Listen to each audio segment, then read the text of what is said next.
Қазір Сан-Ремо пиццасына қызыл балықты маринадтайтын боламыз.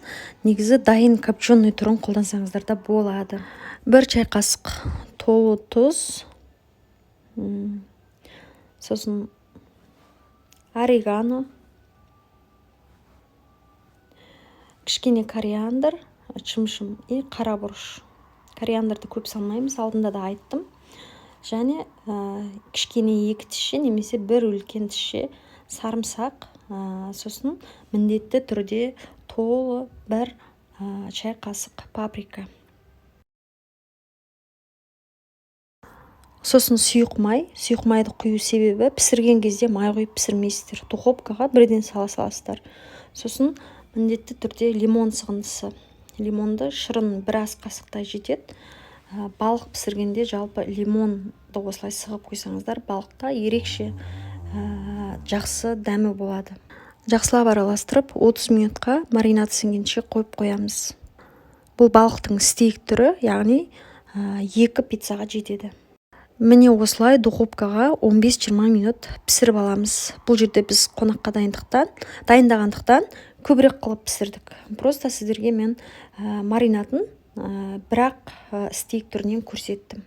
Сосын балықты міндетті түрде қатты суытып алып бірақ тураймыз. Егерде суытпай ыстықтай турайтын болсаңыздар, балық өте бос болады да, былжырап, яғни шашылып қалады, туралмайтын болады. Сол үшін өткір пышақпен осылай аккуратно жапырақтап турайтын боламыз. Бұл пиццаның соусы кішкене өзгешерек. Қазір соус дайындайтын боламыз. Мына жерде мен 1 ас қасықтай май құйдым. Сосын общий соусымыздан, яғни пиццаға дайындалатын общий соустан 2 ас қасық құямыз.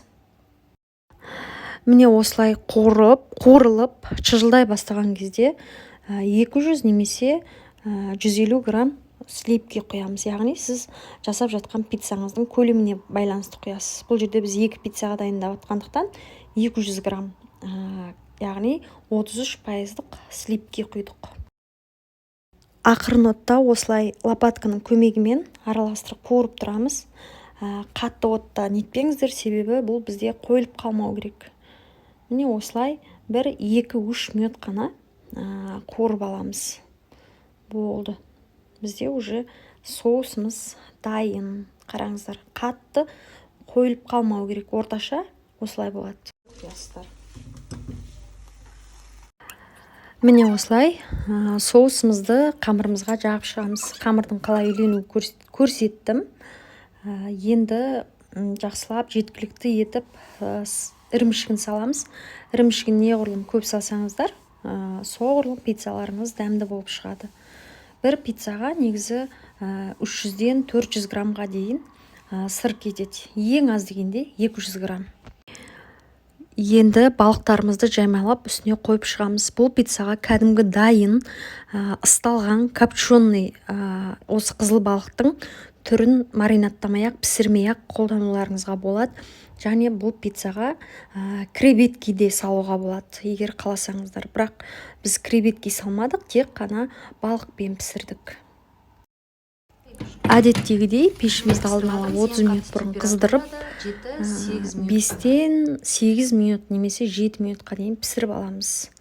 Керемет болып пісті. Бұл пиццаларымыздың ішіндегі ең дәмді пиццалардың бірі. Міне осымен Сан-Ремо пиццасы дайын.